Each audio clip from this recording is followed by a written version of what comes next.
Hey guys, back with another tutorial on 3D animations. This time we're talking about position. We have our dog back, so I want to show you a cool way to introduce our dog. So we got to make sure that our 3D is enabled. So go ahead and click that box right there. Say this is our final position. I'm going to just turn on the keyframe for position right there. I'm going to go back. I'm going to basically move our dog in space closer to the camera, so close that he actually goes behind the camera. You can see I'm basically moving him, moving him, and then finally he pops behind the virtual camera that is our composition. I'm going to make the second keyframe easy ease, and let's see how this looks. That's super fast, so I'm going to make this a little bit slower. But you have your dog popping in from behind camera. This is a great way to animate logos flying in from the back of the camera. You see that a lot, or just text in general. You can also do it the opposite, so instead of zooming in from behind, we can basically zoom in.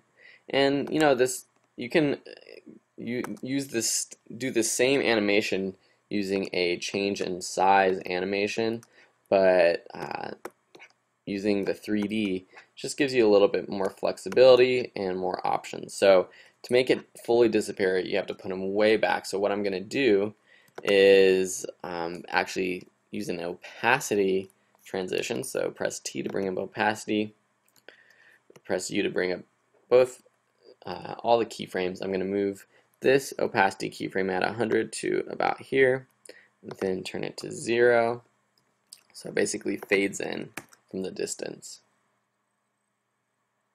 There you have Fido kind of flying in from the distance. That's another cool way to introduce text or a logo or anything. If you have different objects or different blocks of text, that's a cool animation to use. So that is position. Let me show another one involving position and rotation animation. So here I added this text.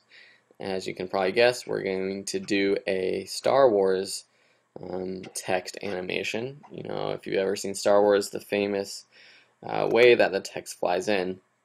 So I added this text block. The way that I did that, to show you, is if you have your text tool, you can just click and drag and create a box, and then when you type in here, it automatically stays within the framework of that box. So let me turn on this layer back so you can see it. So first I want to rotate this, so I'm going to rotate this on the x-axis, so that's a little bit, looks like it's flying in from the distance, so it looks a little bit 3D. And then I'm going to set position keyframes. So let's see what position we have to actually change to make it look like it's flying in. So what you can also do is you'll see these arrows, this blue, green, and red arrow pop up in the center when you have 3D on. Let me undo, so now you can see that, and you can basically move these different options. So if you move, you'll see that a little X appears on next to your mouse, and that's if you want to change the X-axis. Z, move back and forward, and then Y, move up and down. And so for this effect, actually we're using a Y animation. So we'll we'll just start this about right there, and then that will be our end spot, and then move this forward, and then we will move this composition using the y-axis beyond the screen. And what you can do is, once you have that Y and you're clicking, you can press shift and it will move it further. So something like that. I'm going to move this to the very start of our composition. And this is probably going to move really fast, but you'll get the point. So there we have our own Star Wars looking animation, the text flying into the distance. And in Star Wars it actually has a little bit more of an angle, and it just kind of slowly fades into the distance, and it doesn't really go above the top of the composition, but you get the point of how you can create some cool animations with the rotation and the position.